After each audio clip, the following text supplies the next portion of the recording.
आनंद महल नारायण धारक प्रकरण 10. कितीतरी दिवस मिश्रा गुदामाकडे फिरकलेच नाहीत.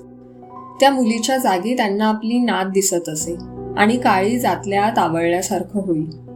पाप पुण्याचा हिशोब काय मनात होत नव्हता, ते काय अडाणी होते. पण ही गुलामगिरी कधी सुटणारच नव्हती आणि ते पर्वताकडे गेले नाही तर पर्वतच त्यांच्याकडे येणार होता. एका संध्याकाळी पेढीवरून ते घरी आले, तोच पत्नी म्हणाली होती, तुमच्याकडे कोणी नियोगी नावाचे आले होते. इथे इथे घरात? केव्हा? मिश्रा किती घाबरले होते. 5च्या सुमारास आले होते. तुमच्या कामाची कितीतरी माणसं येतात निरोप घेऊन, त्यात एवढं नवल वाटायला काय झालं? नाही नाही, तसं नाही. कसे होते दिसायला?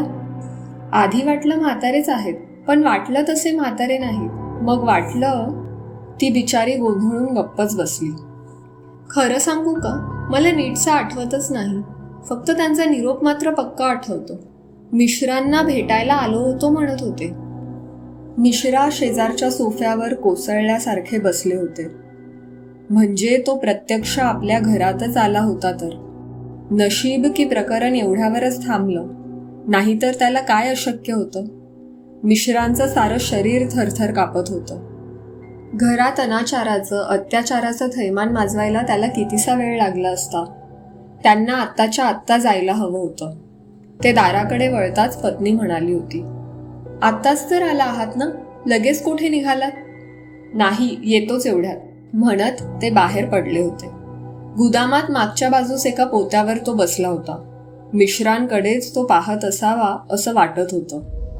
बिनबुबुळांच्या डोळ्यांच्या खोबणीत अगदी मागे 2 लाल ठिणग्या दिसत होत्या. तुम्ही घरी आला होतात? मिश्रा म्हणाले. नशीब समज असा साधाच आलो होतो. पुन्हा असा उशीर केलास तर साधा येणार नाही. खरखरत्या आवाजात विलक्षण धमकी होती. नाही नाही, आता विसरणार नाही. आता भूक जरा वाढलीये. आनंद महलवर 5-7 जणांना पाठवून दे. 5-7 जणांना? मिश्रा विचारीपर्यंत समोरचा तो वृद्ध दिसेनासाही झाला होता. मिश्रांना सवलत नव्हती, पर्याय नव्हता, पळवाट नव्हती. अंगावर सोपवलेलं काम व्हायलाच हवं होतं. विचार करून मिश्रांनी मनाशी ती योजना तयार केली होती. आनंद महलवर डकायती, चोरीचा बेत. वरच्या वर्गात त्यांची माणसं पेरलेली होतीच. इथे एक शब्द, तिथे एक सूचक संदर्भ, अशी पेरणी सुरू झाली. अगदी खात्रीतल्या माणसांकडून काही अफवा पसरवल्या गेल्या. आनंद महलवर गुप्तधन आहे, ज्यांची जरासं साहस करण्याची इच्छा आहे, जो खोट्या नाट्या अफवांना घाबरत नाही, अशाला अगदी सहज हाती घबाड जायची संधी आहे. अमावस्येच्या रात्री आनंद महलवर जायला 10 जण तयार झाले. मात्र त्यांच्यातला एक मिश्रांचा माणूस होता. तो ऐन वेळी मागे राहणार होता. 5-25 रुपयांसाठी गळा घोटायला मागे पुढे न पाहणारे हे लोक. डोळ्यांसमोर चकचकत्या सोनेरी नाण्यांची रास दिसत होती. ती एक प्रकारची नशाच होती आणि त्यात दारूच्या कैफाची भर पडली होती. आणि आपण 10 जण आहोत की, असं एक समूहाचं धैर्य होतच. अमावस्येच्या काळ्या रात्री ते आनंद महलपाशी पोहोचले. कोणाच्या धैर्याला जराशी गळती लागली तरी दारूच्या 2 घोटांनी ते धैर्य परत येत होतं.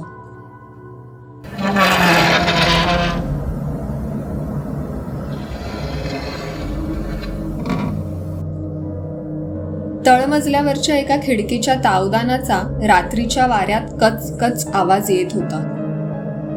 चुकून उघडी राहिलेली किंवा नीट न बंद झालेली खिडकी. संधी अनाईसेच चालून आली होती. त्या खिडकीभोवती ते सारे जमले. आवाज तिथूनच आला होता. पण खिडकीची पालं तर घट्ट मिटलेली होती. पण आता ते थांबणार नव्हते. त्यांच्यापाशी पटाशी होती, हातोडा होता, उचाटणं होतं. खिडकीची बिजागरी उचकटून काढायला मुळीच वेळ लागला नाही. एकामागून एक असे ते एक वगळून अर्थात खिडकीतून आत उतरले आणि त्यांच्या मागे खिडकी बंद झाली. जिचं एक पालं एवढ्यातच त्यांनी उपसून काढलं होतं, ते आपल्या जागी परत जाम बसलं होतं. खिडकीचं दार बंद होत आहे हे पाहताच बाहेरच्यानं तिथून जो पळ काढला तो आनंद महल पासून 4 मैल दूर अंतरावर येईपर्यंत. आणि तरीही न थांबता धापा टाकत तो गावात आला आणि आपल्या घरी जाऊन निश्चित पडून राहिला. आनंद महलमध्ये घुसलेल्या 9 जणांच्या मस्तकावरची धुंदी अजून उतरली नव्हती. आपली बाहेर जायची वाट आपल्या मागे बंद झाली आहे याची त्यांना अजून कल्पनाच आली नव्हती. मग एकाने टॉर्च शिलगावला. प्रकाश वर्तुळ दिवाणखान्यावरून फिरायला लागला. मग टॉर्च धरलेला हात थरथर कापायला लागला, कारण त्यांची कल्पना होती तसा दिवाणखाना रिकामा नव्हता. हारीने खुर्च्या मांडून ठेवल्या होत्या आणि त्या खुर्च्यांपैकी एकही रिकामी नव्हती. खुर्च्यांवरून बसलेल्या लांबट चिंचोळे पांढऱ्या कवड्यांसारखे बिनबुबुळांचे डोळे त्यांच्याकडे वळायला लागले. टॉर्च धरणाऱ्याने टॉर्च खाली टाकून दिला. टॉर्च मालवला. काय होत आहे हे काही जणांना अजून समजलंही नव्हतं, पण लवकरच समजणार होतं. दिवाणखान्यातला अंधार कमी होत होता. सर्वत्र एक तडतडता हिरवा प्रकाश दिसत होता. खुर्च्यांवरून बसलेले खुर्च्या सोडून जेव्हा त्यांच्या दिशेने यायला निघाले तेव्हा त्यांना दिसलं की ती माणसं नाहीत, निदान संपूर्ण माणसं नाहीत. मग आल्या वाटेनं बाहेर पडण्यासाठी त्यांची खिडकीपाशी अगदी झुंबड उडाली, पण खिडकी बंद होती. आता एवढ्यात त्यांनी आपल्या हातांनी उचकटून काढलेलं खिडकीचं पालं जाम बंद होतं. मग त्यांना कशाचाच विचार करायची संधी मिळाली नाही. राक्षसी हातांनी त्यांना खेचत अंधारात नेलं. हातापायांची हाडं काटक्यांसारखी मोडली गेली. अणकुचीदार नखांनी चेहऱ्यातले डोळे उपसून काढले. पोलादी पंजांनी छातीच्या फासळ्या तोडून आतली धडपडणारी जिवंत काळीजं पिरगाळून खेचून बाहेर काढली. आणखीही अनन्वित अत्याचारांनी अघोरी अंधार घुसळून निघत होता. आधी किंचाळ्या होत्या, पण मग आवाज द्यायला अवयवच उरले नाही. माणसांचे आवाज थांबले, पण ती जनावरासारखी गुरगुर दिवाणखान्यात कितीतरी वेळ घुमत होती. आनंद महल पासून 500-600 फुटांवरच्या उंचवट्यावर दुसऱ्या दिवशी उकिरड्यावर टाकल्यासारखी ती 3 कलेवरं लोकांना दिसली होती. सर्वसाधारणपणे त्या बाजूस कोणी फिरकतच नसे, पण रात्रीचा पळून आलेला तो 10वा त्या सकाळी कोणत्याच साथीदाराची खून दिसेना तेव्हा विलक्षण अस्वस्थ झाला होता. पण 5-7 लोकांच्या कानी लागून त्याने सांगितलं होतं, आनंद महलवर डाका घालायला जायचा बेत जे रचत होते कोणीच परत आलेलं दिसत नाही.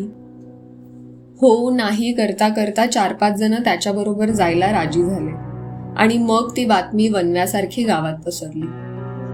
आनंद महल समोर ही गर्दी पसरली होती. टांग्याने, छकड्याने, सायकलवरून, नाहीच जमलं तर पायी कितीतरी बघे जमले होते. पुटपुटत होते, हळहळत होते. नातेवाईकातला छाती पिटून धाय मोकलून न रडणारा एकच होता, रामधन. भावाच्या छिन्नविछिन्न झालेल्या शवाकडे, आनंद महलकडे आणि मिश्रांकडे त्याची तांबारलेली नजर आलटून पालटून जात होती. त्याला फार वाटत होतं आनंद महलची कोणती खिडकी तोडली आहे ती जवळ जाऊन पाहावी, आतही नजर टाकावी. आनंद महलची ख्याती पाहता अशा अमावस्येच्या रात्री वास्तूवर जाण्याचा मूर्खपणा यांनी कसा काय केला हेच त्याला कोड होतं. पण पोलिसांनी सर्वांना इमारतीपासून दूरच ठेवलं. पोलिसांच्या खबऱ्यांकडून लोकांना समजलं की पोलिसांचं मत आहे या डकाईतांच्यातच काहीतरी बेबनाव झाला. प्रकरण हमरातुमरीवर आलं, मग अगदी हातघाईवर आलं. या तिघांचे खून करून बाकीचे आरोपी फरारी झाले होते. सर्व किती सोयीस्कर. फरारी कोण झाले होते त्यांची नावं माहीतच नव्हती, तेव्हा त्यांचा तपासच करायला नको. आनंद महलमधून काहीही गहाळ झालं नाही असं मिश्रा सांगत होते, तेव्हा आनंद महलमध्येही काही शोध तपास नको. रामधनच्या मनातला संशय काही केल्या कमी होत नव्हता. शेवटी त्याला तो विचार सुचला, गावात हाकाटी पिटणाऱ्याचा याच्यात काहीतरी संबंध असला पाहिजे. कवल्या या टोपण नावाने त्याला सारा गाव ओळखत होता. त्याचं खरं नाव कोणालाच माहीत नव्हतं. कवल्यावर रामधनची नजर होती. 2-3 आठवडे तो गुत्त्यावर आलाच नाही. म्हणजे पीत नव्हता असं नाही, पण खाजगीतच काहीतरी सोय झाली असली पाहिजे. संशयाला आणखी एक कारण. परत गुत्त्यावर आला तेव्हा पदरच्या पैशाने 2-4 चमच्यांना दारू पाजायला लागला ही आणखी एक खूण. मग हाताच्या बोटात लखलखत्या खड्याची अंगठी दिसली तेव्हा रामधनच्या सर्व शंका फिटल्या. मग रामधन कौल्याच्या नजरेआडच राहायला लागला. कौल्याला एकटं गाठायची तो संधी शोधत होता. तो सापडणार यात शंका नव्हती. कौल्याची उंच पण शिडशिडीत आकृती बोळाच्या तोंडाशी दिसताच रामधन पुढे झाला आणि त्याचा हात धरून म्हणाला, कौल्या, माझं जरा काम आहे तुझ्यापाशी. हात सोडवून घ्यायची वृथा खटपट करत कौल्या गुरगुरला, मला आता इतरांच्या कामाला वेळ नाही. त्याच्या मनगटावरची पकड आणखीनच घट्ट करत रामधन म्हणाला, पण जरा ऐकशील तरी, 5 मिनिटं सुद्धा घेत नाही तुझी. मग सांग झटपट. चल. रामधन कौल्याला जवळजवळ ओढतच रस्त्याला लागून असलेल्या 1 मजली कुडामातीच्या घरामागे घेऊन गेला. त्या बाजूला पुढे वस्ती नव्हती आणि जराशी दाट झाडीही होती. त्या अंधारलेल्या जागी पोहोचल्यावरही रामधनने कौल्याच्या मनगटावरची पकड ढिली केली नाही. सांग सांग, खरं तर तुझ्या कामाला मला वेळ नाही. एवढी कोणाची कामं घेतली आहेस? आजवर तर रिकाम टेकडा भनंगासारखा हिंडत होतास. रामधनच्या आवाजाला धार आली होती. करतो एखाद्याचं काम, तुला कशाला उचापती? मोठं गिराईक मिळालेलं दिसतंय. चल सोड, फालतू गप्पांना आपल्यापाशी वेळ नाही. हातच्या बोटात खडे अंगठ्या आल्या, चमच्यांना दारू पाजायला खिशात पैसे आले. सांग तरी कोण हाती लागलं ते? कौल्या गप्प बसला. आनंद महलवरच्या दरोड्याचा तर यात काही संबंध नाही.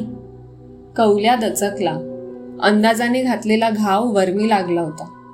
त्या टोळक्यात माझा भाऊ होता, माहीत आहे ना. मूर्ख असेल कदाचित, पण तो माझा सख्खा भाऊ होता. मला काय माहीत त्यांच्यात कोण होतं आणि कोण नव्हतं ते. पण तुझ्या देखतच त्यांच्या मसलती चालल्या होत्या. तूच गावातल्यांना सांगितलंस ना. कौल्या गप्प बसला होता. सगळ्या गावाला गेली कितीतरी वर्ष माहीत आहे ती आनंद महलची जागा भूताटकीची आहे. हे सगळेजण काय मूर्ख होते का? त्यांना जीव नकोसा झाला होता. अशा जागी रात्रीचे गेले ते. कौल्या अजूनही गप्पच होता. आता अंदाजाने आणखी एक टोला. तिथे काहीतरी मोठं घबाड हाती लागण्यासारखं आहे अशी खात्री झाल्याखेरीज ते जायचेच नाहीत. कोणीतरी त्यांच्या डोक्यात हे भरवलं असलं पाहिजे आणि त्यांना भरपूर दारू पाजून तर्र करून टाकलं असलं पाहिजे. तू तिथे हजर होतास म्हणतोस, तू त्या रात्री कुठे होता? मी कौल्या भेदरला होता. मला तर वाटतं तूच त्यांच्याबरोबर आनंद महलपर्यंत गेला होतास आणि मग त्यांना तिथे सोडून परत आलास. या शब्दांना रामधनपाशी काहीही पुरावा नव्हता. कौल्या जास्तीत जास्त नाही म्हणेल, पण त्या शब्दांवर कौल्याची प्रतिक्रिया अनपेक्षित होती. आश्चर्य वाटावं इतकी तीव्र होती. मी कशाला जाईन तिकडं? तो इतकं उघड उघड खोटं बोलत होता की तो आरोप करण्याचीही रामधनला आवश्यकता वाटली नाही. कौल्या, खरं काय ते सांग. त्या रात्री माझ्या भावाचा बळी गेला आहे. त्याचे हाल करून त्याला कोणीतरी ठार मारला आहे. तुझा त्यात काहीतरी संबंध आहे. खरं काय ते सांग. मला काही माहीत नाही. त्याचा आवाज चिरकला होता. दुसऱ्या हाताने कौल्याचं कोपर पकडून रामधनने त्याचा हात पिरवळला. कौल्या केकाटलाच. मला खरं काय ते सांग, नाहीतर तुझ्या शरीरातलं हाड पिसून काढीन. सांग. आतापर्यंत रामधनने आपला संताप आतल्या आत कसा तरी आवळून धरला होता. आता त्याला वाट फुटत होती. रामधनच्या चेहऱ्याकडे एक नजर टाकताच कौल्याची खात्री पटली की आता जर याला खरं ते सांगितलं नाही तर आपली धडगत नाही. सांगतो, हात सोड. तो पुन्हा केकाटला. रामधनने मनगटावरची पकड जरा ढिली केली. एका माणसाने मला पैसे दिले होते. त्याने सांगितलं होतं 8-10 जणांना आनंद महलवर चोरीसाठी पाठव. तो मिश्रांचा माणूस होता का? मला माहीत नाही. मेलो माहीत नाही म्हणताच रामधनने हात पिरगळला होता. कौल्या धापा टाकत म्हणाला. रामधनने त्याचा हात सोडताच हात चोळत तो मागे सरला. रामधन, आता तू मला एकट्याला गाठून हे बोलायला लावलंस, पण इतरांसमोर मी काहीही बोलणार नाही आणि तो तर कधीच बोलणार नाही. कौल्या मागे सरत पळून जाण्याची संधी शोधत होता, पण रामधनचं त्याच्याकडे लक्ष नव्हतं. त्याला माहिती हवी होती. कोणाविरुद्ध खटला करण्यासाठी पुरावा नको होता. त्याचा आधीचाच अंदाज खरा ठरला होता. चोरी दरोडा साराच बनाव होता. सगळ्यामागे मिश्राच होता. आनंद महलवर माणसं पाठवण्यासाठी हे सारं कारस्थान होतं. त्या सगळ्यांचाच बळी गेला होता की बळी दिल्या गेला होता. आनंद महलमध्ये आधी काहीतरी वेडावाकडा प्रकार होताच. आता त्याला मिश्रासारख्यांची साथ मिळाली होती. आपण काहीही करू शकणार नाही हे न कळण्या इतका रामधन अडाणी नव्हता. समोर दगडाची भिंत होती. चढता येत नव्हती, फोडता येत नव्हती. तिथं काय आहे ते त्याला पाहायचं होतं. दारूच्या नशेखाली किंवा इतर वेळीही विषय निघाला तर त्याचा जिभेवर ताबा राहत नसे. मिश्रांचं नाव निघालं की त्याच्या डोक्यात अशी सनक निघायची. शेवटी ते मिश्रांच्या कानावर गेलं असलं पाहिजे. सरपंचाने, पोलीस पाटलाने, गावातल्या 1-2 धोंडांनी त्याला धमकावणीही दिली होती. मिश्राजींसारख्या बुजुर्ग आदमीची बदनामी केलीस तर गजाआड जाशील.